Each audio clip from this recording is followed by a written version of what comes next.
Gandang araw po guys. Ngayon po ay magtatapal po tayo ng sabon sa tangke. Emergency lang po yung pag inabot po kayo sa biyahe. Ito po guys, tingnan nyo, lakas ng tagas. Ito po.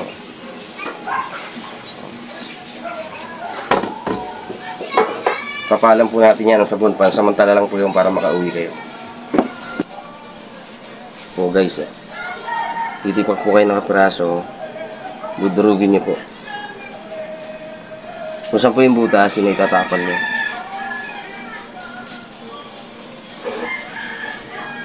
Right, ito po yung natagas. Tatapal nyo lang po ganyan.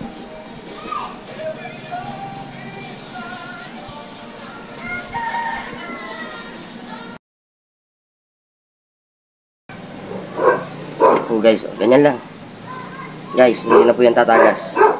Ganyan lang po ang pagtapal. Maraming salamat guys. Sana may natutunan po kayo sa video. Maraming salamat.